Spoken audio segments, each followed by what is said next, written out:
지금 방송에서 제공하는 투자 정보는 투자 판단에 대한 조언입니다. 방송에서 제공하는 주식의 가치, 가격 상승 및 가격 하락에 대해서는 방송사에서 보장하지 않습니다.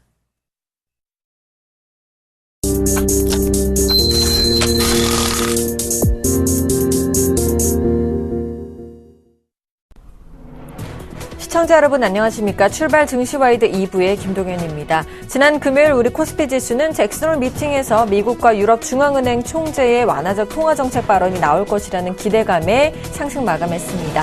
외국인과 프로그램이 순매수를 기록하면서 상승을 좀 견인하는 모습을 보여줬죠.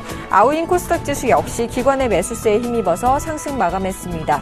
잭슨홀 연설 내용이 알려진 오늘 글로벌 증시는 나스닥 지수를 제외하고는 모두 소폭 하락하는 모습을 보였지만 큰 동요는 없는 모습이었습니다. 오늘 우리 지수는 어떤 흐름을 보일지 또 어떻게 대응하면 좋을지 오늘도 저희 출발 증시와이드와 함께해 주시기 바랍니다. 출발 증시와이드 2부 먼저 준비된 주요 코너들부터 함께 살펴보시죠.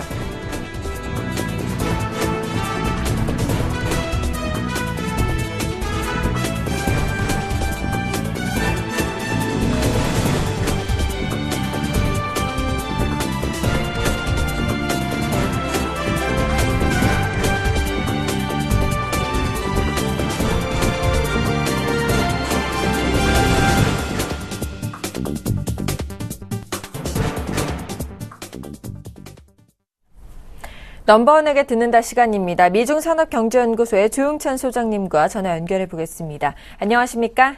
예, 안녕하십니까? 네, 반갑습니다. 지난주에 발표된 일본 무역세지가 큰 폭의 적자를 기록했습니다. 엔 하락에도 수출이 증가세로 돌아서지 못하는 이유는 뭘까요? 네, 7월 실질 수출 같은 경우는 전월 대비 0.7% 정도 증가에 머물렀는데요. 그야말로 계속 제자리 걸음을 하고 있습니다. 아무래도 생산 거점이 해외로 이전함에 따라서 미국에 대한 자동차 수출이 감소했고요. 일본의 그 에너지 공급 구조 고도화법에 의해서 정유시설이 10%가 폐쇄가 됐는데요. 이 때문에 아시아에 대한 석유 수출이 감소한 영향을 받은 것으로 보여집니다. 앞으로도 일본의 수출은 엔 하락에도 제자리 걸음할 것으로 보여지는데요. 아시아 신흥국을 중심으로 해서 세계 무역 환경이 이전처럼 강력함을 지금 잃고 있고요. 또 아시아 국가의 관세 제도가 일본 수출에 악영향을 미치고 있는데요. 일본의 기간 산업이라고 할 수 있는 자동차 수출 대수 같은 경우에는 리먼 쇼크 전 수준보다도 40%가 감소한 내용입니다. 인도 같은 경우에는 100%, 태국은 80%, 중국은 25%에 대해서 수입 관세를 부과하는데요. 이 때문에 아시아 자동차 시장에 수출하는 게 아니라 현지 생산은 계속 늘려가고 있기 때문에 앞으로 엔 약세에도 일본의 수출은 늘어나지는 않을 것으로 보여집니다. 맞습니다. 또 이번 주에 발표될 주요 경제 지표들이 있죠. 이 예측 좀 해주실까요? 이번 주는 29일 날 모두 발표가 되는데요. 눈여겨보셔야 될 점은 7월 광공업 생산 지수입니다. 전월 대비 플러스 1%로 예상이 되는데요.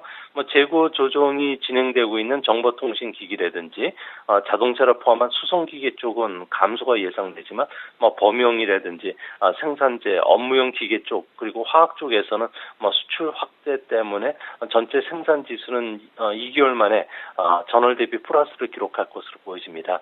7월 전국 소비자 물가 지수 같은 경우에는 전년 대비 같은 플러스 3%로 예상이 되는데요. 전기 요금이나 가스 요금, 내구 소비재 쪽은 상승이 좀 축소가 된 게 영향을 미친 것으로 보여지고요. 개인 소비 같은 경우에는 아무래도 대형 소매점 판매가 조금 줄긴 했지만 전체적인 음식료라든지 의류 판매 그리고 에어컨, 냉장고 쪽을 중심으로 해서 계속 증가세로 이어지기 때문에 이런 부분들이 영향을 끼친 것으로 보여집니다. 이뿐만 아니라 뉴욕 구인별 실업률도 조금씩 개선이 되고 있고요. 주택 착공은 전월 대비 아무래도 마이너스로 빠졌을 가능성이 높습니다. 아무래도 건설 비용 상승에 따른 아파트 착공 계획이 연기가 됐던 것이 착공 호수는 전월 대비 마이너스가 좀 확대되는 모습으로 나타날 것으로 보여집니다. 네, 이 밖에도 좀 자동차를 중심으로 일본의 제조업 재고 조정 압력이 높아지고 있다고 들었습니다. 일본 자동차의 재고 조정은 언제 끝나고 경미할 것으로 보십니까? 네, 앞으로 2분기 정도는 자동차 업계 그 재고 조정은 계속 진행이 될 것으로 보여지는데요. 아무래도 그 승용차 같은 경우에는 재고 조정이 대규모로 발전될 가능성이 높지는 않습니다. 국내 판매가 좀 감소하면서 여름철 들어서 자동차 생산 기업들이 감산에 들어갔는데요. 이 때문에 8월에는 승용차 재고가 조금 감소하지 않을까 보여집니다. 하지만 그 당분간 기업이라든지 소비자 마인드 쪽이 이렇게 크게 개선되긴 좀 힘들고요. 또 해외 수요 회복 기대감이 조금 약하기 때문에 짧은 재고 조정을 좀 어느 정도 거쳐야 되지 않는가 보여지고요. 이런 측면에서 보면 3분기 뒤에나 일본의 자동차 회사들이 좀 회복이 될 가능성이 높다는 점에서 당분간 일본 그 도요타라든지 대형 자동차 그리고 자동차 부품 회사들의 주가들이 좀 급속하게 올라가기는 좀 어려운 상황으로 보여집니다. 네, 지난주에 니케이 평균 주가는요, 9일 연속 상승하면서 15,600엔 선을 회복하기도 했습니다. 7월 말 고점인 15,759.66엔을 앞두고 차익 실현 매도 물량이 출회되면서 주간으로는 1.4% 상승한 15,539선에서 거래를 마쳤는데요. 이번 주 일본 증시는 이 상승 흐름 이어갈 것으로 예상하시나요? 네, 이번 주는 아무래도 숨고르기 장세가 펼쳐질 것으로 보여집니다. 일본에 투자하는 외국인들 같은 경우에는 9월 1일 미국 노동절 여름 휴가 기간까지는 전체적인 그 소강 상태를 보이게 되는데요. 또 여기에 지정학적 위험이 제기가 되고 있기 때문에 좁은 박스권에서 움직일 가능성이 높습니다. 하지만 일본 내에는 아무래도 정책 호재들이 지금 쏟아지고 있기 때문에 내수 관련 개별 종목으로 움직일 가능성이 높은데요. 일본에서는 개각이 이제 일주일 앞으로 다가왔습니다. 아베노믹스를 아주 강력하게 추진할 정책 자료를 내놓을 것으로 보여지는데요. 이 때문에 9월 임시국회에선 추경 예산안이라든지 지역 발전 법안과 같은 호재들이 나올 것으로 보여집니다. 신칸센 인프라 투자 확대안이 지금 거론이 되고 있고요. 이 때문에 철도 관련주들이 좀 수혜를 받을 것으로 보여지고요. 소비 증가 침체가 되어 있는 상태이기 때문에 주택 시장을 살리기 위해서 증여세 비과세 제도를 좀 늘리는 안들이 나오고 있다고 합니다.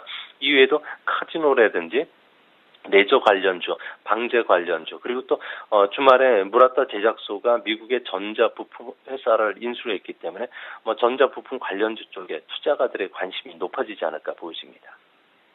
네, 이번에는 중국 쪽 얘기를 좀 해보도록 하겠습니다. HSBC가 발표한 중국의 8월 제조업 PMI 지수가 50.3으로 7월보다 1.4%포인트 하락했더라고요.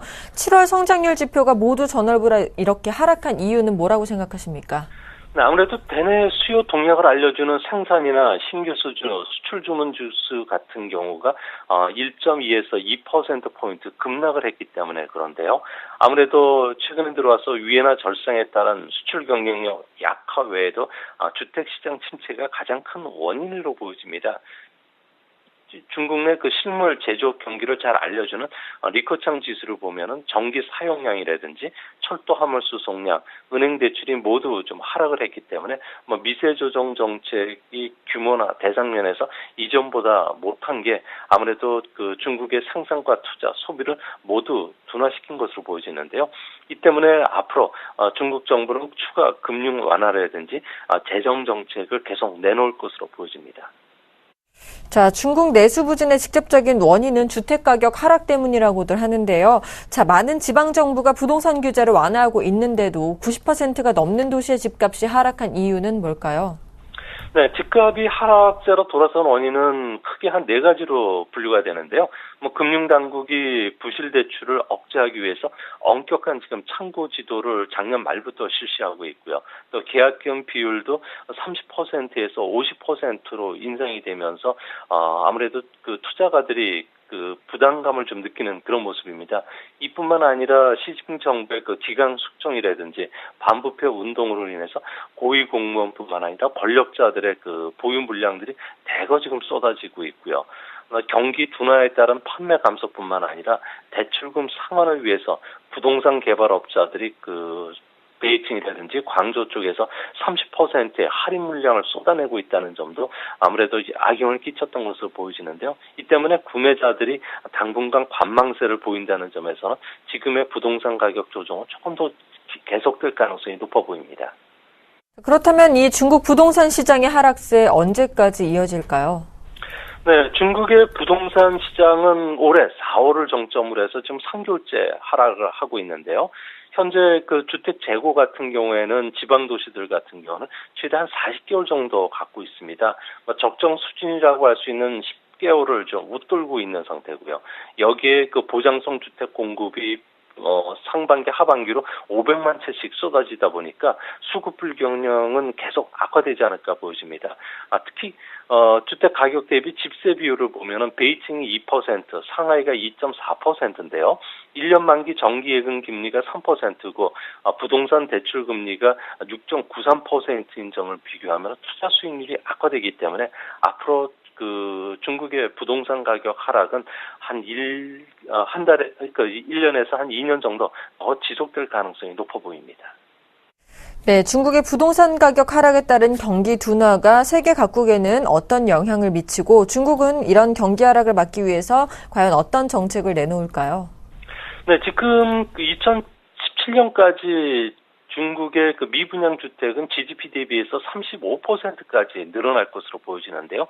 이 때문에 부동산 가격 하락이 당분간 계속이 될 수가 있고요. 또 중국의 성장률을 그 1% 정도만 하락시킨다고 하더라도 개발도상국의 성장률은 0.15% 하락하고요. 일본은 0.2%지만 우리나라는 중국에 대한 수출 의존도가 상당히 높기 때문에 성장률이 0.4%나 떨어지게 됩니다. 좀 다행스러운 점은 내년도 경제정책 방향을 정하는 가을부터 그 4중 전에 국무원 상무회의, 정치국회의, 경제공작회의가 계속 열리기 때문에 새로운 그 부동산 부양책을 꺼내들 것으로 보여지는데요. 현재 우리나라 아직 그 중국 안에서 좀 알려지고 있는 그 부양책으로는 일반 분양을 받을 때는 대출 자금을 우선 지원해주는 정책, 그리고 한두 차례 그 지준율 인하, 그리고 60세 이상 고령자에 대해서 영모기지 대출 같은 경우가 시행될 가능성이 높다고 합니다. 지금까지 미중산업경제연구소의 조용창 소장님과 얘기 나눠봤습니다. 오늘 좋은 말씀 감사합니다. 예, 감사합니다.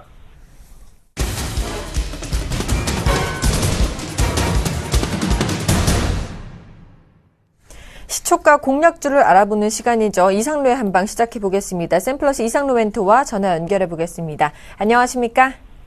예, 반갑습니다. 이상로입니다. 네, 건강은 많이 회복하셨어요? 예, 맞습니다. 목소리에서 느껴지듯이, 제가 아프고 난 다음에, 많은 분들이 연락도 있었고요. 그리고, 또, 가족분들은 또 여러 가지를 또 많이 챙겨주셨어요. 선물도 많이 보내주시고, 네. 그래서 모가차라든지, 마시고 난 다음에 회복 많이 됐고, 이제 건강상의 이유로, 제가 잠시 쉬고 이런 부분 없을 겁니다. 걱정하지 마시고, 제가 좀 더 확실한 수익을 보여드리도록 하겠습니다. 감사합니다. 알겠습니다. 더 좋은 모습 기대하겠습니다. 8월 14일 관심주였던 동양강철이 지난주 월요일 3,315원을 찍고 5.3%의 수익률을 기록하셨습니다. 승이 되셨고요. 또 지난주 월요일 관심주였던 현대그린푸드 역시 12%의 수익률을 기록하셔서 승이 되셨는데요. 전체 승률 17승 15무 9패이십니다. 동양강철과 현대그린푸드 자세한 AS 부탁드리겠습니다. 일단 동양강철을 먼저 봐야 될 것 같습니다. 동양강철 한번 보시면요. 제가 추천했던 게 8월 14일입니다. 근데 저번 주에 예스를 못했죠. 아파가지고. 자, 추천하고 난 다음에 곧장 크게 오르는, 이렇게 이평선을 따라서 올라가는 모습이 연출이 됐습니다. 하지만 현재 같은 경우 이렇게 갑자기 큰 낙폭이 생겼죠. 그래서 일단은 우리가 여기서 시세에 대한 단기 시세를 차익 실현을 했기 때문에 승으로 간주도 됐고요. 지금 이 상태에서 만약에 혹시나 또 보유하고 계신 분들 많으실 거예요. 지금은 빠질 종목은 아닙니다. 동양강철 같은 경우에 빠질 종목은 아니고 우리가 차트 자체를 주봉성으로 한번 같이 보겠습니다. 주봉성 한번 보시면 지금 여기 박스권을 이제 돌파 못한 것처럼 나타나지만 사실상 지금 돌파가 끝났고요. 거기에서 한번 접어서 올라가는 그런 시점입니다. 그래서 우리가 일종의 이런 부분 자체를 미리 선효과가 조금 들어와 있다라고 조금 말을 많이 하는데 그만큼 지금 1차적인 시세를 내기 위해서 매집된 물량이 들어와 있습니다. 지금 인위적인 힘으로 내리는 과정이고 현재 관점에서는 상단에 있는 이 3,250원을 조만간에 돌파를 하겠구나라고 생각을 하시고 좀 더 들고 계셔야 되는 시점입니다. 그래서 혹시나 아직까지 보유를 하고 계신 분이나 이익 실현을 하지 못하신 분들은 좀 더 홀딩 하시면서 추가적인 상승세, 추가적인 신고가를 좀 더 기다리시는 게 좀 더 좋은 방법이 아닌가 그렇게 말씀을 드릴게요. 다만 추가 매수 같은 경우에는 현재 자리에서 하는 게 아니고요. 여기에서 좀 더 반등 자체가 확인되고 난 다음에 거래량이 다이버전스 현상 아시죠? 거래량을 주는데 주가는 갑자기 올라갈 때가 있습니다. 그때가 타이밍입니다. 그때를 기다리시자 그렇게 말씀을 드리도록 하겠습니다. 자, 오늘장 시초가 5% 공략주는 어떤 종목 준비해 오셨나요? 예, 오늘장 공략주 하기 전에 현대그린푸드를 마저 소개를 해야겠죠. 현대그린푸드를 추천을 하고 난 다음에 요 날이었죠. 8월 18일 날 추천하고 자 그만큼 또 크게 올랐습니다. 지금 거의 뭐 21,150원까지 찍고 난 다음에 조금 빠지는 모습이고 자 현대그린푸드를 말씀을 드리면서 제가 음식료에 대한 부분 말고 기업의 가치가 바뀌는 부분을 보자고 말씀드렸죠. 자 기업의 가치가 바뀌는 부분 바로 유통이라든지 아니면 B2B 부분으로 넘어가면서 지금은 고정적인 매출처가 확보가 됐다는 거죠. 자, 현대리바트가 크게 상승을 했을 때 이유가 뭐였습니까? 네. 현대그룹으로 넘어가면서 거기에 대해서 B2B 물량, 기업 대 기업 간의 거래를 통한 부분이 확보가 되기 때문에 그래서 주가는 좀 더 추가적인 업그레이드가 될 수 있다. 그런 부분을 말씀을 드렸었고 자, 현대그린푸드 마찬가지입니다. 현대그린푸드 같은 경우에도 얼마나 힘들게 뚫지 못했던 그 박스권이었습니까? 2012년부터 이어져 왔던 박스권이었습니다. 하지만 강하게 뚫어내고 거기에 대해서 눌림목까지 확실하게 주고 난 다음에 올라가는 종목이라는 거죠. 자, 눌림목 줄 때 거래량 어떠나요? 거래량이 급속하게 줄어든다. 이때가 바로 뭡니까? 거래량의 다이버전스 현상. 자, 주가의 방향성을 가르칠 수 있는 그런 범위입니다. 거기에 큰 거래량을 동반을 하면서 다시 한 번 더 주가는 크게 올라왔고요. 자, 현대그린푸드 26,600원 종가가 시행이 됐는데요. 자, 오늘 어떻게 움직이는지 잠시 한번 살펴볼게요. 지금 약간의 갭하락이 보이고 있는데 이런 종목군은 크게 무너질 종목은 아닙니다, 사실. 지금 기업의 가치가 바뀌면서 올라가던 종목이기 때문에 한 번 더 크게 올라갈 수 있다는 점 꼭 참고를 하시고 수익 10% 넘었는데 자, 일주일에 10% 자, 1억을 하셨으면 1,000만 원이 벌렸죠. 그만큼 따라 모으시면 됩니다. 쉽게 할 수 있는 종목군들이니까 같이 매매를 참여를 하시길 바라겠습니다. 자, 그리고 오늘 소개를 해드릴 종목은요. 자, 오늘은 LG라는 종목 말씀드리겠습니다. LG 한번 같이 보겠습니다.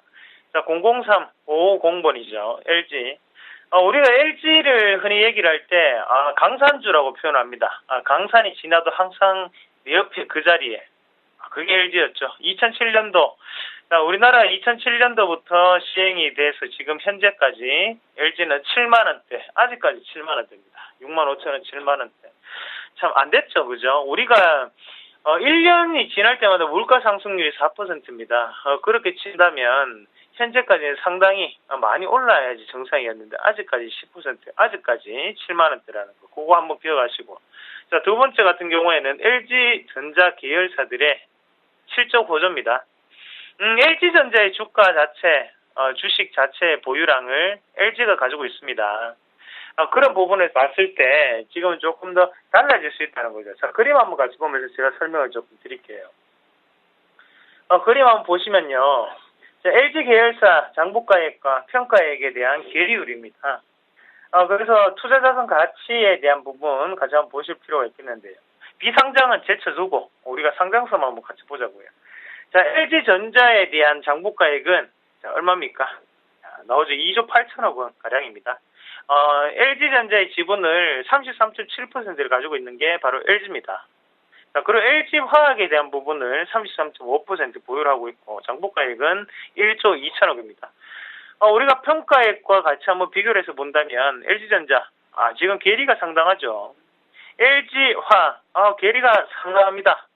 자, 그만큼 화학주가 안 좋았던 게 첫 번째였고, 그리고 두 번째는 업황이 많이 죽었었죠. 그래서 계리가 상당히 많이 발생했고, 자, LG 후플러스 지금 거의 뭐 비슷하게 움직이고 있고, LG 하우시스, LG 하우시스도 차이가 많이 나고 있습니다. 자, LG 하우시스 한번 주가 추이 한번 같이 보도록 하겠습니다. 자, LG 하우시스 차트 같이 보시면 어떻습니까? 신고가를 올라가고 있는 그런 시점입니다. 자, LG 하우시스 사고 싶은데 쉽게 접근하기 힘들죠. 자, 여기에 대한 부분 우리가 어떻게 해결하면 좋을까요? 자, 지금은 LG 하우시스를 살 게 아니라 지분을 보유하고 있는 LG에 좀 더 공략을, 대안주 공략을 하는 게 어떻겠냐, 그렇게 조금 말씀을 드릴게요.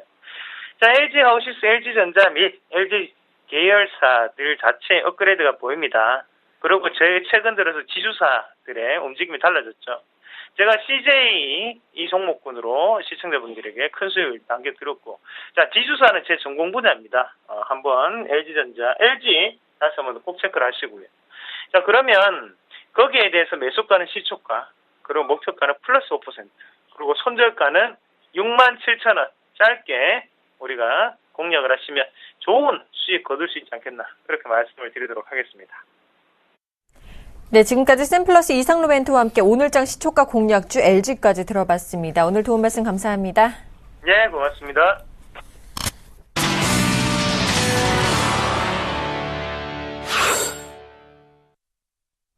개장까지 3분여 정도 앞두고 있습니다. 오늘장 전망과 출발 상황 분석을 유스타기 유창희 대표, 메리츠 종금증권 강남금융센터의 김근호 연구원과 함께하겠습니다. 안녕하십니까? 네, 안녕하십니까?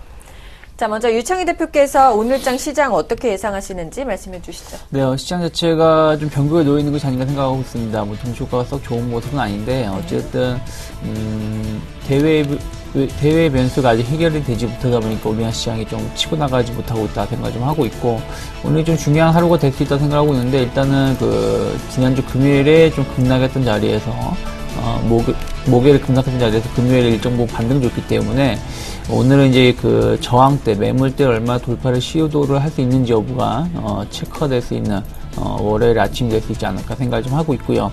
이거는 뭐 코스피만 말씀드린 게 아니라 코스닥도 마찬가지입니다. 뭐 코스닥도 금요일에 다시 고점을 경신했습니다만은 여전히 566포인트에 대한 저항대 매물이 나에 쌓여 있기 때문에 여기에 대한 테스트 오늘 아침, 월요일 아침 시작을 하면서 진행될 가능성이 높기 때문에 그 점 체크하시면서 접근해야 되지 않을까 생각하고 있습니다. 자, 오늘장 강세 예상 업종도 한번 여쭤보겠습니다. 김근호 연구원님. 네, 이제 전일에 좀 어떤 종목을 좀 샀는지 봐야 되겠죠. 외국인 같은 경우 코스피 기준으로 뭐 IT도 많이 샀고요. 금융, 그리고 뭐 전체적으로 지주사도 좀 많이 사는 모습. 기관도 뭐 자동차라든지 뭐 IT, 금융, 그리고 내수, 소비 이런 종목도 샀는데 전체적으로 이제 금융하고 자동차가 좀 될 것 같고요. 중소형주 쪽에서는 바이오하고 게임주가 속해 있는 콘텐츠 업종, 이 두 가지가 좀 강하게 움직일 가능성이 높다라는 말씀 드리겠습니다.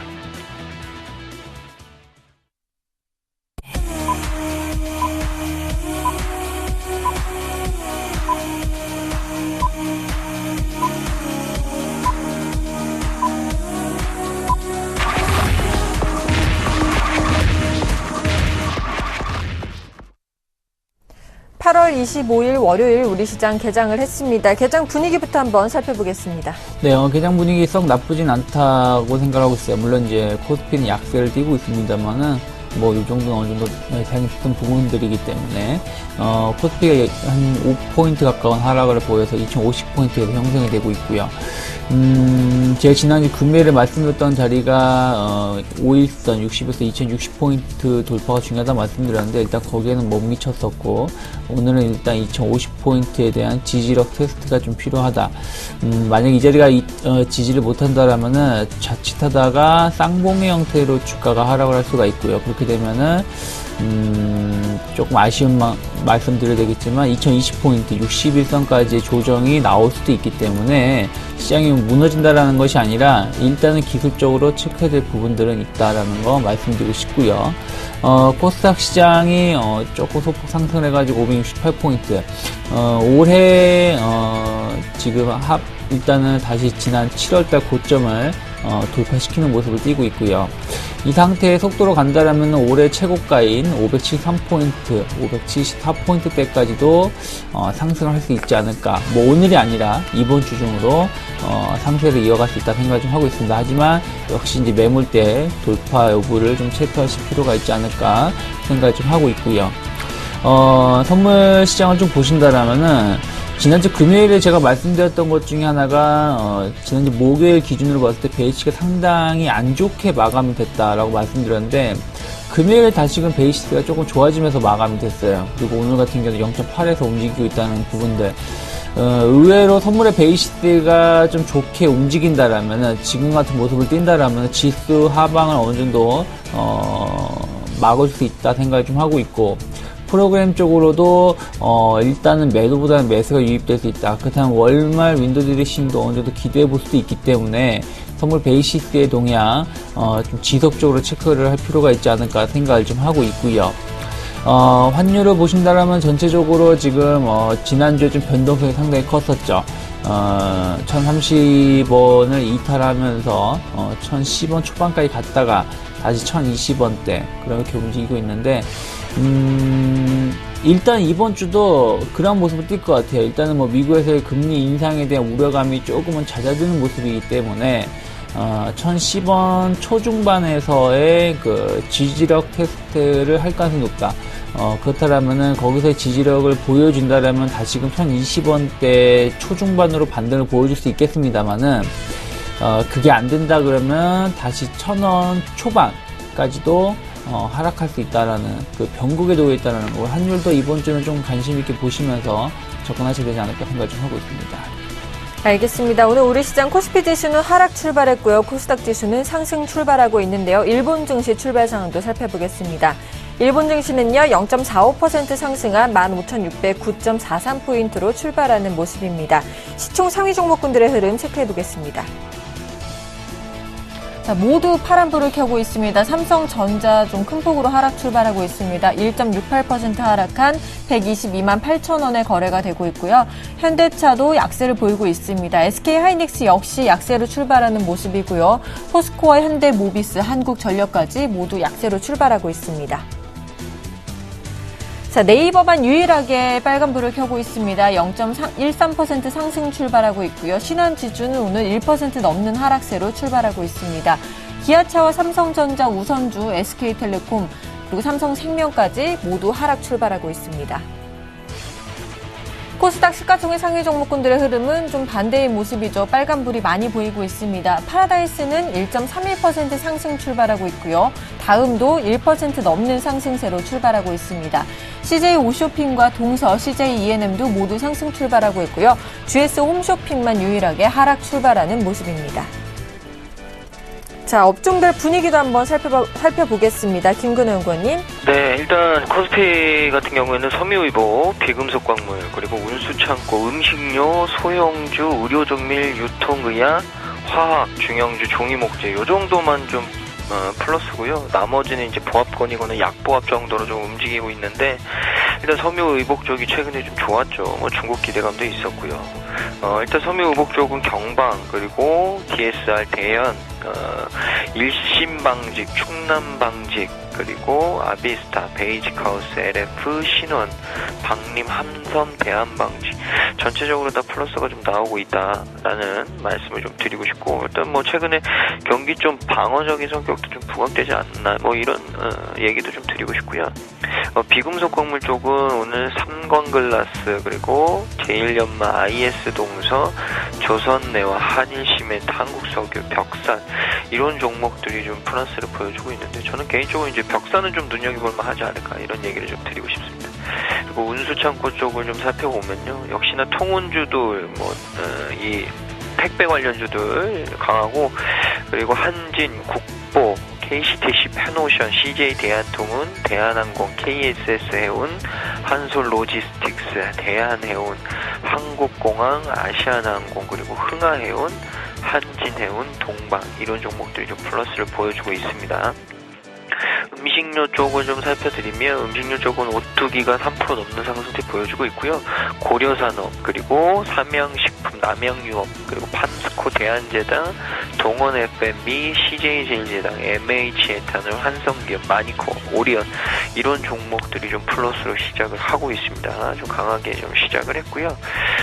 그리고 의료종밀 쪽은 우진이 1% 넘는 상승을 좀 보여주고 있고, 유통 쪽을 좀 살펴드리면 일단 유통 쪽 같은 경우에는 키스톤글로벌, 세우글로벌, 모나미, 한샘, 호텔신라 이런 종목들이 좀 올라가고 있고요. 아티스, 휠라코리아, 한샘, 광주신세계, 신세계 인터내셔널 이런 종목들이 좀 플러스로 나오고 있습니다. 그리고 혹시나 호텔신라가 한 이틀 정도 조정을 받은 이후에 또 반등을 좀 모색하는 모습을 좀 보여주고 있다라는 말씀을 드리겠고, 의약품 쪽을 좀 살펴보면요, 의약품 쪽은 동성제약 때문에 오늘 전체적으로 좀 플러스로 가고 있고요. 삼성제약, 한일제약, 동아소시홀딩스, 녹십자, 부강약품, 현대약품, 식품제약, 근화제약, 동아ST 이런 종목들 플러스로 올라가고 있습니다. 최근에 또 화학주들이 올라오고 있네요. 화학주들이 또 오늘은 좀 반등을 모색하는 모습인데, 코롱플라스틱, 코스맥스, 그리고 동원시스템즈와 코스맥스 BTI, 동성화, 아모레퍼시픽, 극동유화, 후성, LG생활건강 이런 종목들, 그러니까 화학주들 내에서는 화학하고 이 화장품까지 좀 움직이고 있다는 말씀을 드리고, 중소형주 쪽은 출판, 매체, 복제, 그리고 출판, 매체, 복제가 가장 강하게 나오고 있고요. 그 다음에 오락문화, 그 다음에 인터넷, 유통, 제약 이런 순으로 좀 움직이고 있는데, 출판, 매체 쪽은 역시나 로엔이 이틀 연속적으로 좀 음원 스트리밍 가격의 인상 이런 부분들 때문에 좀 상승폭을 보여주고 있다라는 말씀을 드리겠고, 오락문화 쪽은 카지노주들이 있고요. JUA, 파라다이스, 초록뱀, 대원미디어, 사마네트웍스, SM, 미디어플렉스, 펜엔터테인먼트, 레드로버 정도가 플러스로 좀 시작을 했습니다. 인터넷은 역시나 다음이 조정 이후에 좀 반등을 모색하는 자리, 1% 넘는 상승 보여주고 있고요. 그 다음 이제 IDN하고 예스24 이상 네트워크스 순으로 움직이고 있고, 제약주를 좀 살펴드리면, 제약주 같은 경우에는 오늘 전체적으로는 좀 빨간색이 들어오고 있는 대한유팜이 역시나 지속적으로 올라가고 있고요. 경남제약, 그 다음에 우진비엔티, 인트론바이오, 진양제약, 이수앱지스, 차바이오테, 안국약품, 코롱생명과학, 코미팜, 시젠 같은 종목이 오늘 플러스를 좀 보여주고 있습니다. 가장 눈에 띄는 것은 역시나 대한유팜의 상승세다라는 말씀을 좀 드리고 싶습니다. 네, 이렇게 업종별 분위기 살펴봤고 수급시장도 살펴보도록 하겠습니다. 조금 기관과 외국인들이 몸을 사리고 있는 모습이죠. 네, 전체적으로 수급이 썩 좋은 모습은 아니다 생각을 좀 하고 있고요. 외국인들이 한 120억 정도 순매도를 보여주고 있고, 기관도 한 9억 전후로 매도를 보여주고 있습니다.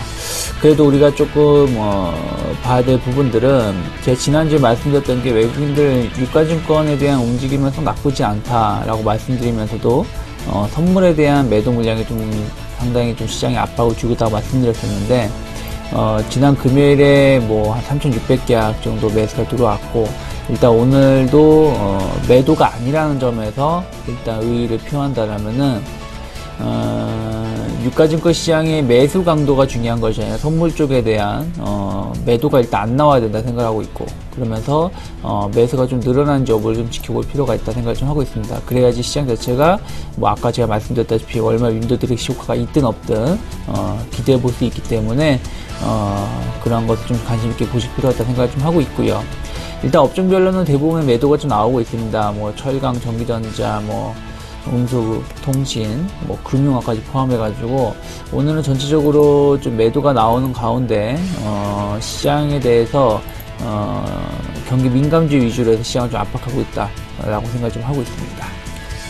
알겠습니다. 자, 이제 외환시장 흐름도 살펴보도록 하겠습니다. KB 외환선물의 정경팔 팀장님과 전화 연결해 보겠습니다. 안녕하십니까? 네, 안녕하세요. 자, 오늘 외환시장이 1원 70전 상승하면서 출발하는 모습인데 현재 동향 살펴봐 주시죠.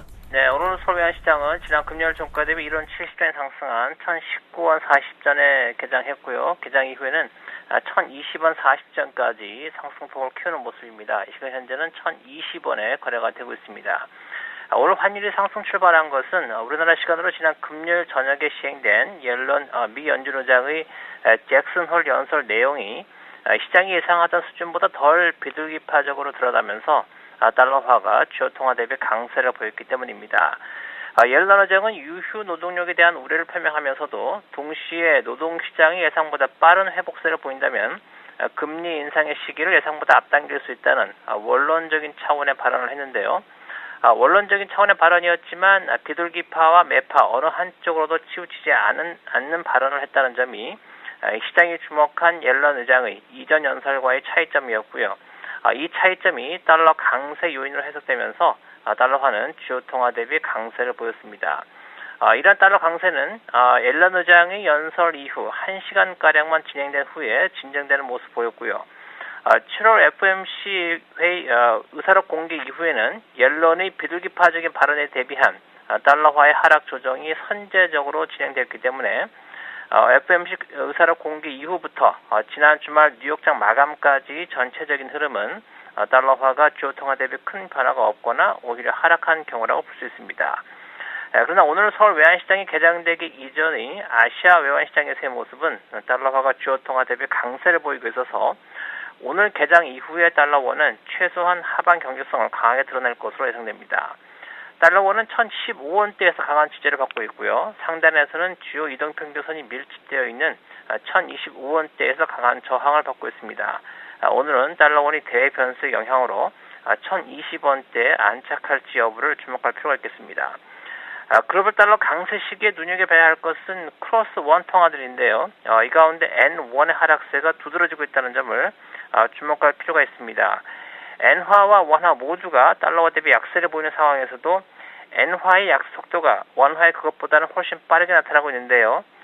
N1은 지난 20일에 이미 전 저점인 100엔당 986원을 하향 돌파했고요.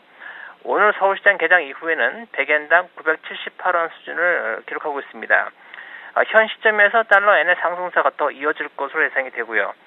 N1 자체적으로도 가시적인 지지선이 없기 때문에 N1의 하락세는 더욱 깊어질 수 있다는 점을 감안하시면서 시장이 대응하시기를 바라겠습니다. 오늘 달러원은 1020원을 전후한 움직임을 보이겠습니다. 네, 지금까지 KB 외환선물의 정경팔 팀장님과 함께 외환시장 동향 살펴봤습니다. 도움 말씀 감사합니다. 네, 감사합니다.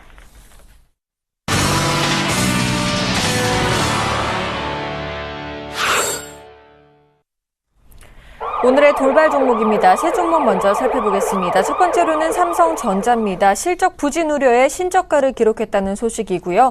두 번째로는 네오이즈 인터넷입니다.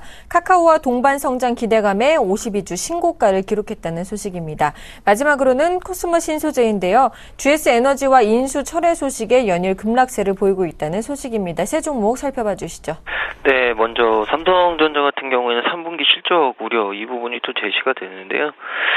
삼성전자 3분기 영업이익이 또 이 스마트폰 쪽의 판매 부진 컨센서스 자체가 하회됐고요. 그리고 반도체 부문 같은 경우에는 PC의 업황 개선 등으로 실적이 좀 큰 폭으로 증가할 수 있다. 그러나 역시나 IM 부분 쪽, 그러니까 스마트폰, 핸드폰 부분 쪽이 전분기 대비해서 실적에 있어서 좀 감소세가 지속되는 부분들이 있어서 뭐 전체적으로 좀 실적 부진에 대한 우려가 좀 나온다라는 얘기가 좀 제시가 됐죠. 일단 그래서 뭐 주가는 120만 원대 초반까지 좀 내려왔는데 이제 좀 잘 고민을 해볼 때죠.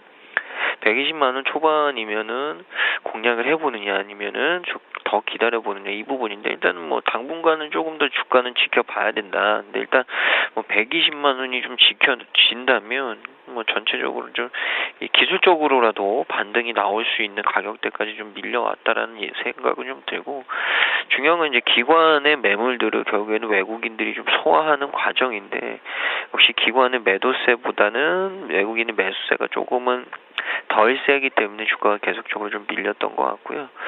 주봉으로 봤을 때도 일단 120만 원, 그러니까 한 번 정도는 더 좀 빠질 수 있지 않겠냐. 그러니까 120만 원 초반대까지는.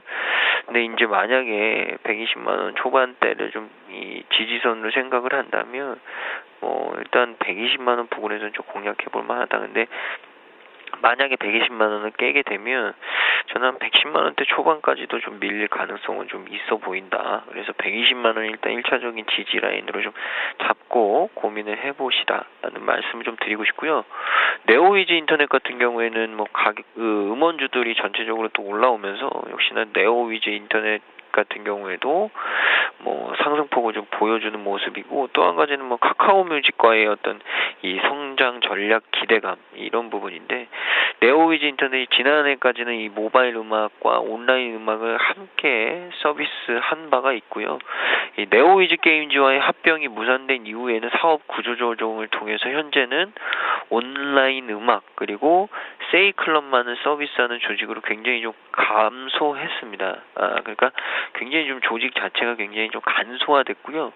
온라인 음악 시장이 최근에 이 팽창이 되면서 뭐 전체적인 음원 가격에 대한 인상 움직임도 있고요.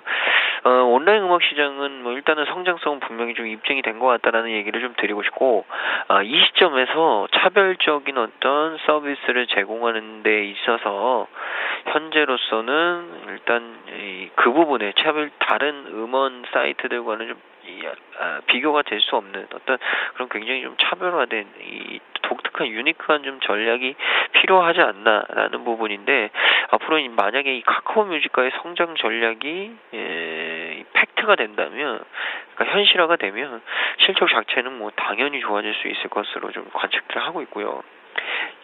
이 카카오와의 성장 전략 자체가 현실화되면 당장의 내년부터라도 이 실적이 굉장히 좀 좋아질 수 있다라는 게 전문가들의 의견입니다. 그래서 뭐 이 부분은 좀 고민을 해주시고, 뭐 일봉, 주봉, 월봉으로 봤을 때 전체적으로 다 주가가 저항대를 다 돌파해냈거든요. 그러니까 결국에는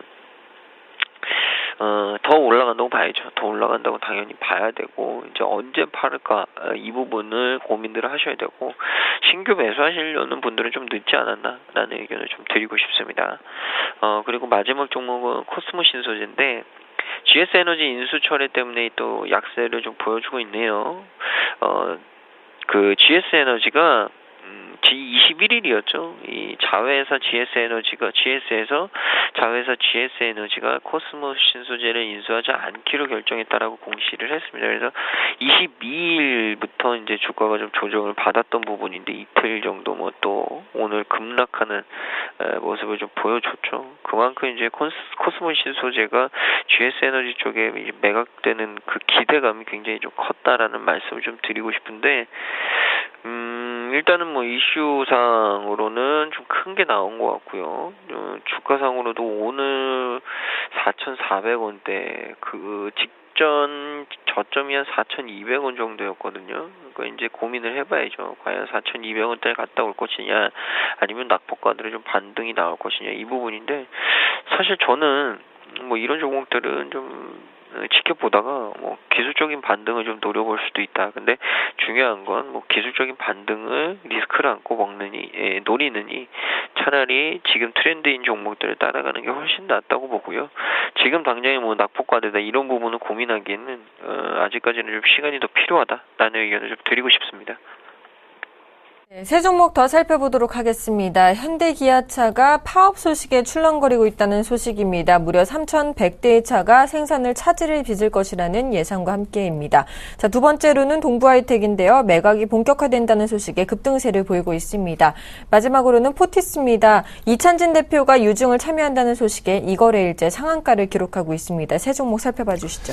네, 기아차하고 현대차가 어쨌든 오늘 좀 소폭 상승을 보여주고 있습니다만, 이제 그 노조 협의가 좀 잘 마무리되지 못하고 있죠.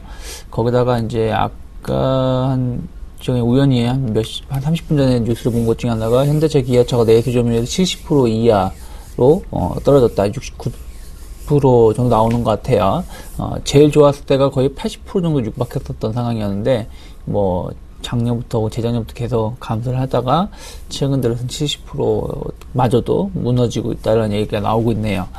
파업을 했을 때 뭐 한 3,000대 정도 이상 생산 지원을 좀 받게 된다 얘기가 나오고 있는데, 최근에 주가도 좋지 못한 모습을 띠고 있죠. 이게 뭐 파업 때문에 안 좋다라고 말하기는 힘들고요. 전체적으로 좀 실적 모멘텀이 좀 좋지 못하다 보니까 약세를 좀 면치 못하고 있다 생각하고 있고요. 어찌됐든 좀 중요한 길목이다. 무슨 얘기냐면은 어쨌든 지수 자체는 좀 조정이 나왔다고 하더라도 연중 혹은 뭐 최근 한 3, 4년 내 최고치를 향해서 계속 가려고 하는 모습을 띠고 있음에도 불구하고 현대차, 기아차, 뭐 삼성전자까지 아까 언급한 뭐 저점을 갱신하려고 하는 모습을 띠고 있죠. 현대차는 22만 2천 원 정도 한 1년 내 최저치를 다시 갱신하려고 하고 있고요. 기아차는 그나마 덜 빠지는 모습을 띠고 있습니다만 추세가 계속 좋은 모습은 아니다. 최근에 있었던 신체 효과 이런 부분들이 있었기 때문에 좀 반등을 보여줬던 것이고 그 이후에 모멘텀이 좀 부족해지고 있는 것이 아닌가 생각을 좀 하고 있습니다. 일단 제가 봤을 때는 좀 보수적으로 접근하시는 게 좋다 생각을 좀 하고 있고요.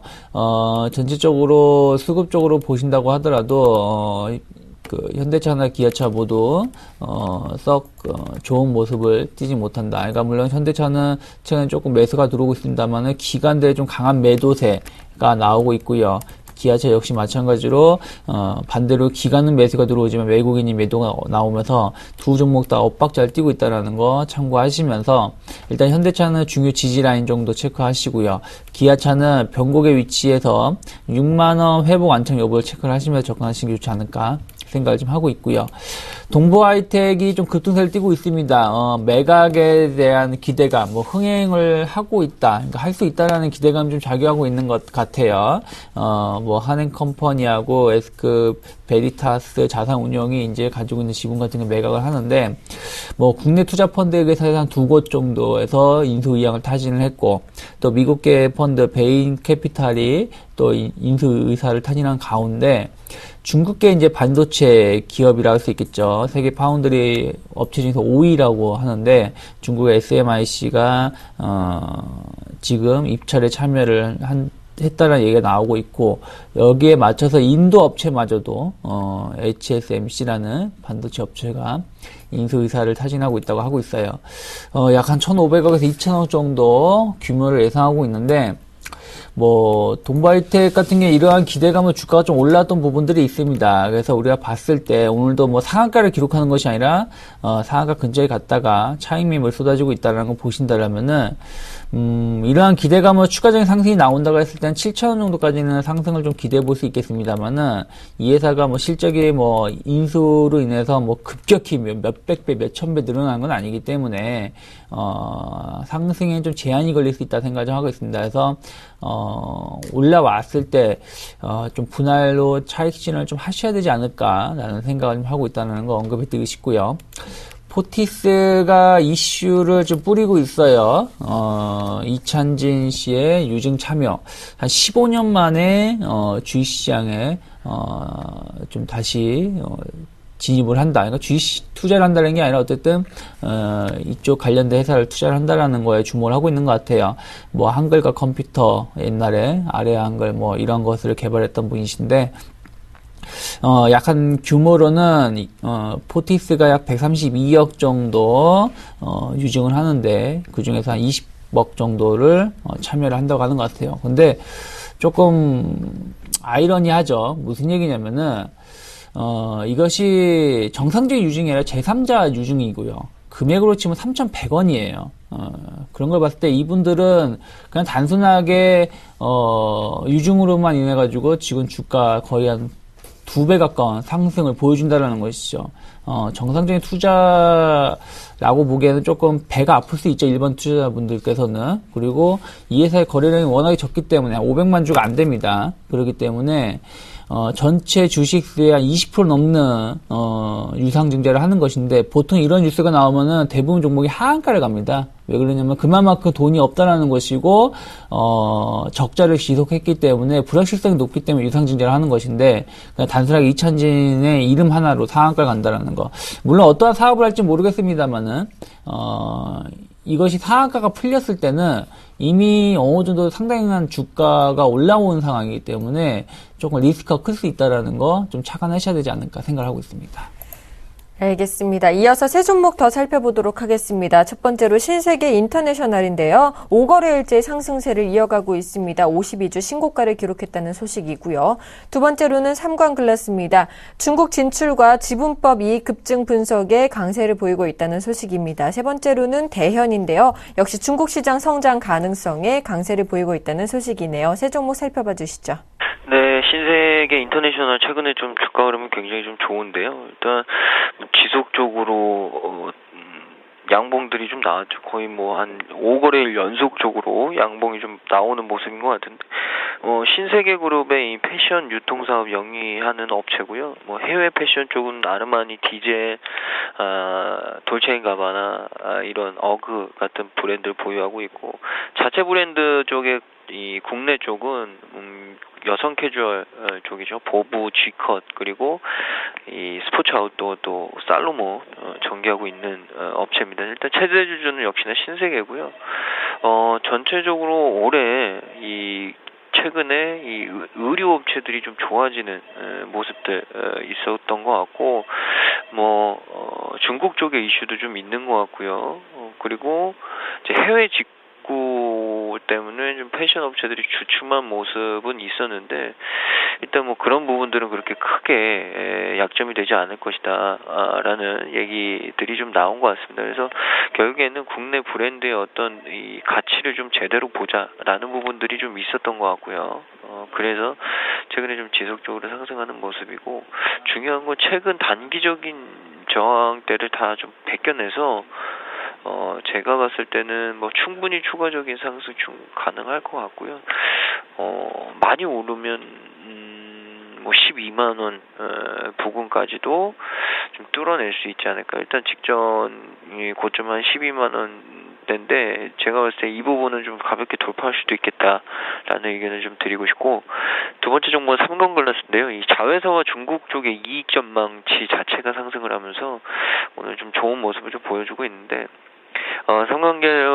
삼광글라스 같은 경우에는 이 자회사의 군장에너지 대규모 증설, 그리고 이테크 건설의 이 턴어라운드 이 부분이 지분법 평가이익으로 좀 반영될 수 있다. 그래서 앞으로 이 자회사들의 이익 성장세, 이익 개선세들이 지주회사, 이 모회사의 지분법 평가이익 쪽으로 좀 반영되는 부분들이 좀 크다라는 부분이 작용을 많이 한 것 같고요. 기술적으로는 단기적으로 한 78,000원 정도까지는 좀 상승할 수 있겠다. 근데 중요한 게 이제 78,000원에서 8만 원을 가느냐 못 가느냐, 이 부분이 좀 굉장히 좀 중요하지 않을까. 이런 말씀을 좀 드리고 싶고, 이 중국 중심으로 해서 글라스락 수출이 매년 한 16% 이상 성장할 것으로 예상이 되는데, 이 삼광글라스 같은 경우에는 올해 초 중국 판매법인인 삼광운체국제무역유한공사를 설립을 했고요. 중국 쪽 시장은 지금 본격적으로 공략을 하기 시작했습니다. 그래서 이런 부분들이 잘 맞아 떨어지는 것 같고, 역시나 중국 기대감이 좀 많이 반영이 되고 있다라는 의견을 좀 드립니다. 마지막 종목은 대현인데요. 대현도 뭐 신세계 인터내셔널과 마찬가지로 좀 패션 업체인데, 중국 시장도 성장 가능성이 대두가 되네요.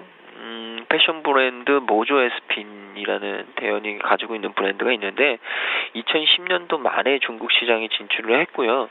근데 최근에 중국 내에서의 인지도가 굉장히 좀 상승하면서 이 세일즈 자체가 좀 이 쉐어가 늘어나고 있고요. 그리고 중국 내에서 이 단가가 국내보다 2배가량 비싼 수준이라서 한국을 찾는 중국 관광객 매출이 증가하고 있답니다. 그래서 중국보다 한국에서 좀 사서 가자, 이런 의견들이 좀 큰 것 같습니다. 그래서 한국에서도 괜찮게 좀 판매가 되는 것 같고요. 뭐 중국 쪽의 이 진출로 인해서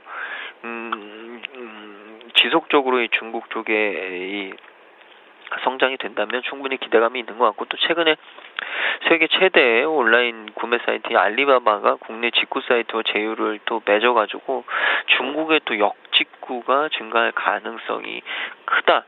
이런 부분도 좀 제시가 되는 것 같습니다. 그래서 중국인들이 직접 구매를, 한국에 직접 구매를 하는 부분이죠. 그러니까 이런 부분들이 이슈가 좀 나오면서 일단 주가는 뭐 충분하게 더 올라갈 수 있을 것 같고요. 중요한 건 이제 변동성이 있기 때문에 좀 조심은 하셔야죠. 그래서 일단 2,500원대까지 했던 매물대를 좀 어떻게 소화를 하느냐, 이 부분이 가장 중요한 부분 아닐까라는 말씀드리겠습니다. 네, 세 종류 더 살펴보도록 하겠습니다. 업황을 좀 살펴볼 텐데요. 조선주들은요, 업황 부진 우려감이 지속되면서 동반 52주 신저가를 기록했다는 소식이고요. 항공주들은 하반기 기대감에 반대로 강세를 보이고 있다는 소식입니다. 세 번째로는 좀 중국 효과 기대감으로 화장품주들이 상승세를 지속하고 있다는 소식입니다. 세 가지 업황 좀 살펴봐 주시죠. 네, 일단은 조선주들 좋지 못하죠. 전체적으로 삼성중공업이 오늘도 다시 하락세를 보여주고 있고요. 현대중공업 마찬가지로 신저가를 좀 기록했던 부분들, 대우조선해양도 마찬가지입니다. 일단은 뭐 조선업황 자체가 좋지 못했고요. 이러한 것이 뭐 증권사들은 뭐 가을이면 좋아지지 않겠냐는 얘기가 나왔습니다. 그건 말도 안 되는 소리죠. 제가 보기에는 내년 상반기 정도 돼야 되지 않을까 생각을 좀 하고 있고, 환율에 대한 부담감, 그리고 최근에 중국에 이어가지고 엔저 효과로 인해서 일본 업체에 마저도 좀 밀리고 있기 때문에 당분간은 좀 좋지 못할 수 있다 생각을 좀 하고 있습니다. 그래서 조선사들은 비중을 조금 줄여나가시는 게 현명하지 않을까라는 판단을 좀 하고 있고요. 항공사들이 좀 좋은 모습을 띄고 있어요. 대한항공이 지난주 금요일에 좀 급등세를 띄었고 오늘도 좀 상승을 보여주고 있고요. 아시아나항공 역시 마찬가지로 한 3거래일째 상승을 보여주고 있는데, 일단은 뭐 하반기 매출 증가에 대한 기대감이 있는 것 같습니다. 뭐 국내 여행객 수요 증가, 그리고 화물 수요 증가, 이런 부분들로 인해 가지고 이익이 좀 개선될 수 있다라는 기대감이 작용하고 있는 것 같고요. 특히 대한항공이 최근에 좀 주목을 받는 게 항공우주 산업 쪽에 대해서 상당히 좀 주목을 하고 있는 것이 아닌가 생각을 좀 하고 있습니다. 2분기 때 매출이 1924억이었고요. 영업이익률이 3.4% 정도를 보여줬는데, 이것이 2009년도에 연매출이 2,500억이었거든요. 그리고 이것이 매년 26% 정도 상승세를 보여주고 있다는 부분들, 상당히 이쪽에 대한 기대감이 좀 크게 작용하고 있다는 생각을 좀 하고 있습니다. 주가 자체도 우상향을 보여주고 있고요. 하지만 일단은 주가 자체가 좀 확산형으로 가고 있는 상황에서의 대한항공 같은 거 보신다라면은 37,000원 돌파 여부를 확인할 필요가 있다 생각을 하고 있고, 거기가 돌파된다고 하더라도 37,800원 정도에서의 매물대 를 체크하시면서 대응하셔야 된다 생각하고 있고요. 아시아나항공 역시 마찬가지입니다. 최근에 올라오면서 직전 매물대 한 4,900원 정도까지는 추가적인 상승을 보여주고 있습니다만은 그 이상 가기에는 조금 더 큰 모멘텀이 필요하지 않을까 생각을 좀 하고 있고요.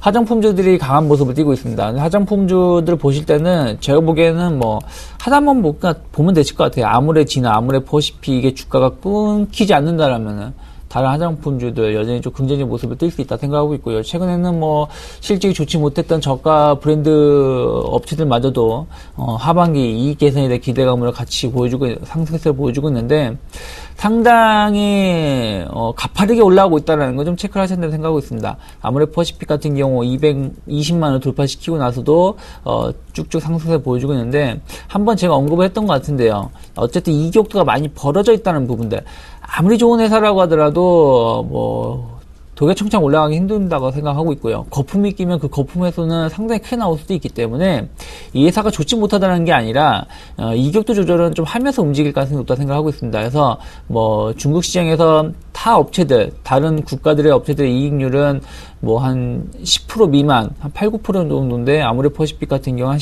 8, 9% 정도를 차지하고 있을 정도로 높은 이익률을 보여주고 있고요. 그리고 중국인 점유율이 아무래퍼시픽에서 찾았던 것이 20%에서 30%대로 올라오고 있기 때문에 거기에 대한 성장성은 항상 긍정적으로 평가를 하지만, 주가 자체가 그보다 먼저 앞서간다는 것은 언제든지 조정이 나올 수 있다는 것이기 때문에 조금 보수적으로 보실 필요가 있고, 다른 화장품주들은 아까 말씀드렸던 것처럼 아무래퍼시픽이나 아무래G 등이 뭐 흐름이 꺾이지 않는다라면은 우호적인 모습 좀 더 이어질 수 있다 생각하고 있습니다. 네, 지금까지 유스탁의 유창희 대표, 메리츠 종금증권 강남금융센터의 김근호 연구원과 함께 오늘장 특징주 분석해봤습니다. 오늘도 도움 말씀 감사합니다. 네, 감사합니다. 고맙습니다.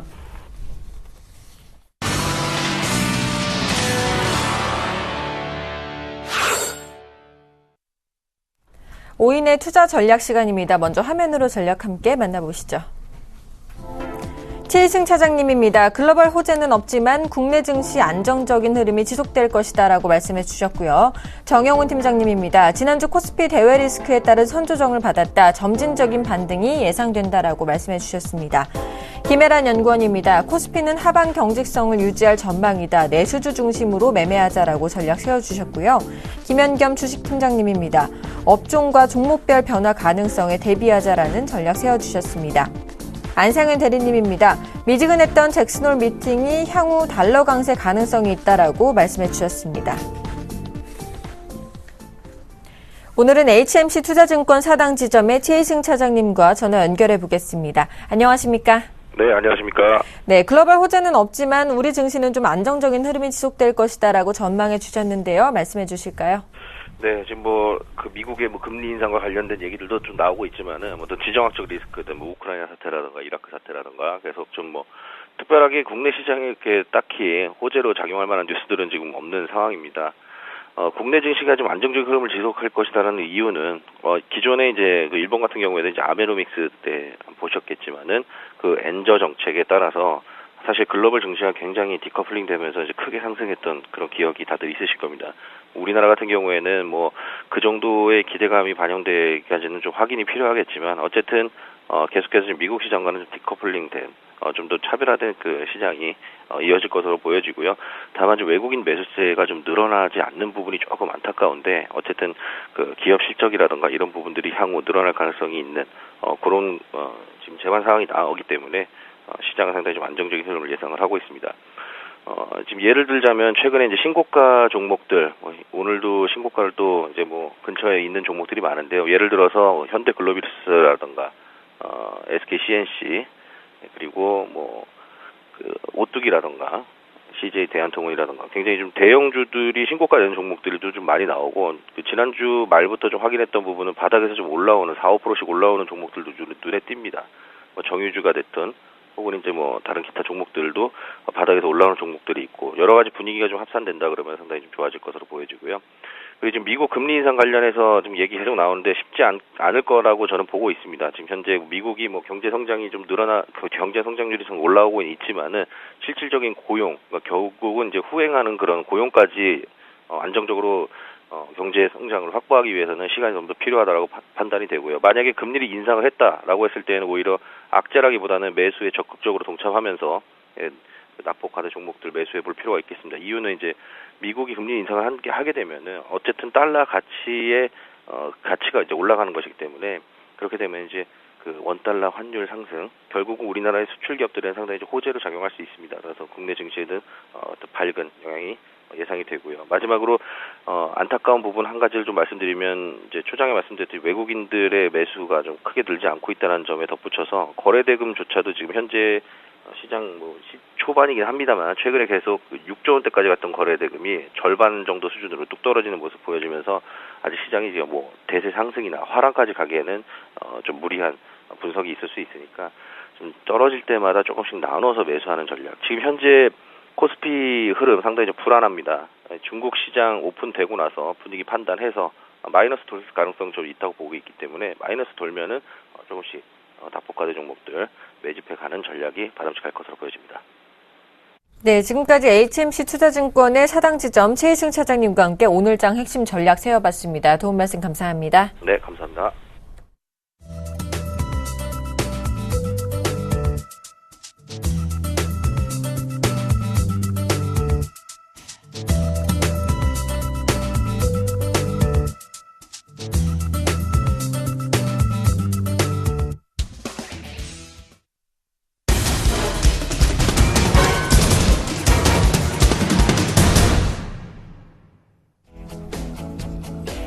안녕하십니까. 오전장 저가 매수로 오후장 역전을 노려볼 진행한 역전의 명수 예병군 멘토입니다. 자, 장 출발한 지 한 30분 정도 지났는데요. 시장은 이제 강보합세로 돌아섰고, 코스닥은 여전히 순항 랠리를 이어가고 있는 모습입니다. 코스닥에 제가 573포인트까지의 순항 랠리를 좀 말씀을 드렸는데요. 지금도 여전히 조금 강한 상승세를 이루면서 올라오고 있다는 점도 참고를 좀 하셨으면 좋겠습니다. 자, 전체적으로 보면 시장 여전히 상승 가닥이라고 또 한 번 강조드리겠습니다. 그런 측면에서 오늘 월요일이죠. 간다 3,000포인트. 자, 간다 3,000포인트 하니까 언제 가느냐는 얘기죠. 그죠? 제가 주말에 강연을 다녀왔습니다. 강연에 가서 여러분들께 간다 3,000포인트에 대한 얘기를 드렸더니 언제요? 이러더라고요. 그렇죠. 언제가 중요하죠. 언제가 중요한데, 글쎄요. 지금 어떤 주가의 흐름, 여러분들이 장기적 투자의 관점에서 본다면 결국은 3,000포인트를 가는 것이 중요하지. 그 중간 사이에서 나타나는 짧은 단기적 흐름은 결코 그렇게 중요하지는 않습니다. 여러분들이 하고 계신 주식 투자는 여유 자금으로 철저히 하시라는 얘기도 많이 들었을 테고, 그 여유 자금으로 하되, 장기적 관점에서의 자금적 성격을 분명히 제가 규정하라는 그런 얘기도 많이 드렸죠. 그죠? 그래서 그 점 꼭 좀 참고하셨으면 좋겠고요. 자, 오늘은 간다 3,000포인트에 대한 또 다른 관점을 또 얘기해 보도록 하겠습니다. 자, 지난주에 물가 대비 수준이, 주가 수준이 저평가되어 있다. 이 얘기 드렸습니다. 물가에 대비해서 주가가 터무니없이 지금 저평가되어 있는 것은 맞습니다. 2007년도의 물가와 지금의 물가, 비교해 보시면 여러분들 확연히 드러날 겁니다. 2007년도에 돈 10,000원의 가치와 지금의 돈 10,000원의 가치는 엄연하게 다릅니다. 그럼에도 불구하고, 자, 주가는 그때와 비슷한 형태를 이루고 있다는 얘기죠. 자, 그렇다면 이 주가라는 것이 이때까지 역사적으로 보았을 때 물가를 반영하지 않았느냐에 대한 부분입니다. 늘 물가를 반영해 왔습니다.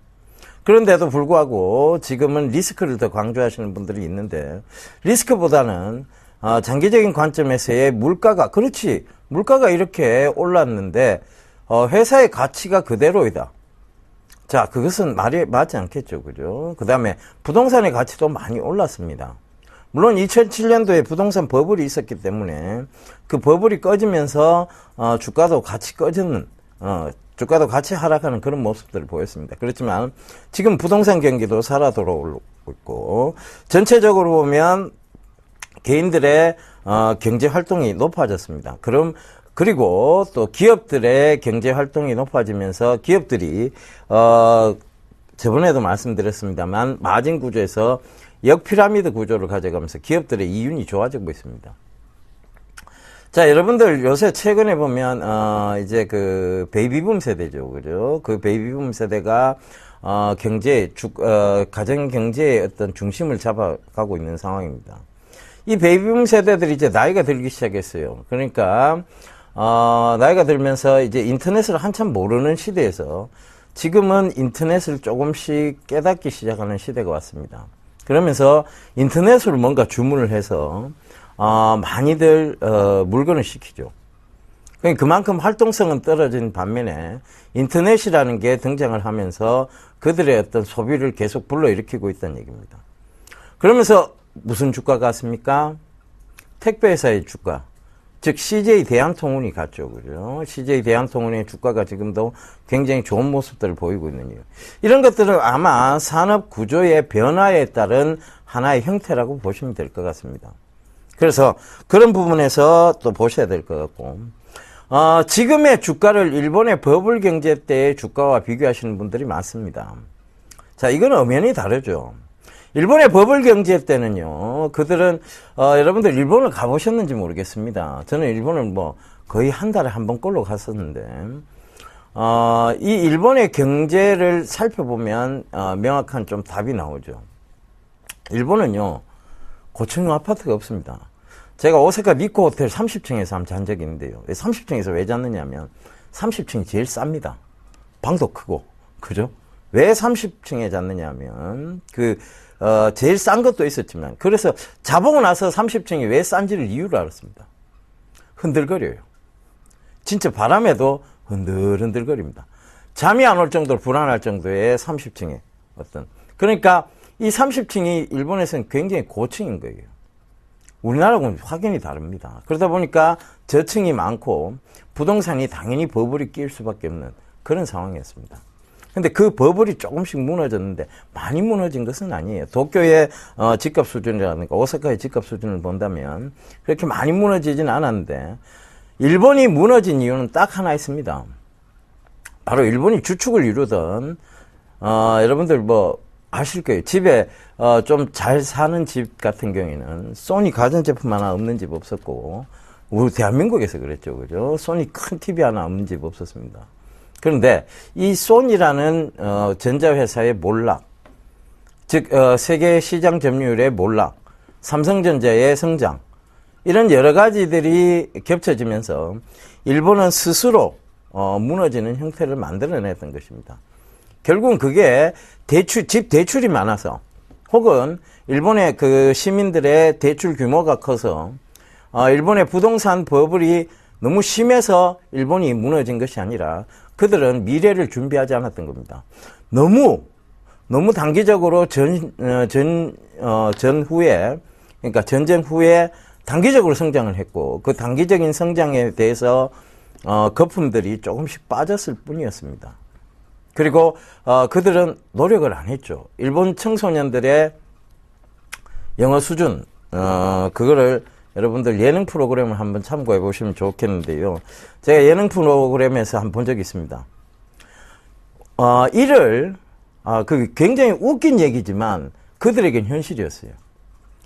그들이 워낙 일본에 대한 자긍심이 강했기 때문에 이치반가 에고대 나니, 이를 영어로 뭐냐고 물어보니까 일본의 청년이 굉장히 당당하게 답변을 합니다. 오네. 원을 오네라고 그대로 발음을 합니다. 이게 예능 프로였어요. 그만큼 그들도 심각한 수준에 있었고, 일본 청년들의 성장이 둔화가 되면서 결국은 일본은 무너지게 된 것이었습니다. 그래서 일본의 버블 경제가 지금의 우리와 상황이 똑같다라고 하시는 분들은 그들 자국의 청년들의 문화, 그리고 그들의 어떤 상황, 이런 것들을 제대로 이해 못 하시는 분들의 얘기가 될 수도 있습니다. 그 다음 세 번째로는 통화정책의 여유가 있습니다. 대한민국이요, 외환 보유고가 높은 나라입니다. 지금 경제행정부에서 충분히 이 통화정책을 조절해 나갈 수 있는 그런 단계에 와 있습니다. 그래서 여기에 대한 통화정책의 여유도 감안을 해보신다면 결국은 우리나라 경제가 일본처럼 무너질 수 있다라는 가설은 저는 잘못된 논리라고 보여집니다. 그래서 그 점도 꼭 좀 참고하셨으면 좋겠습니다. 제가 이런 여러 가지 얘기들을 드리는 이유는 저도 경험이 많습니다. 하지만 그 경험들이 반드시 옳은 경험은 아니겠죠. 그래서 여러 가지 참고 서적들을, 또 참고 문헌들을 참고를 해봅니다. 그래서 그 얘기들을 여러분들께 자세하게 좀 들려드리고 싶은데 시간이 모자라네요. 그죠? 자, 여러분들, 시장은 늘 견조한 모습들을 보이고 있었습니다. 그러니까 너무 걱정하시는 마음보다는 차분히 이 시장이 전체적으로 봤을 때 어떤 시장으로 흘러가겠다는 것만 명확히 알고 가시면 되겠습니다. 감사합니다. 저는 내일 다시 간다 확 간다로 여러분들 찾아뵙도록 하겠습니다. 예병군이었습니다.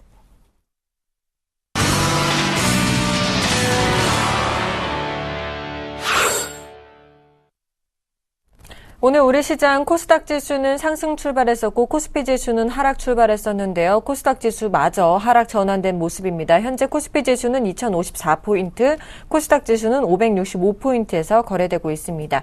출발 증시와이드 오늘 준비한 소식은 여기까지입니다. 시청해주신 여러분 감사합니다.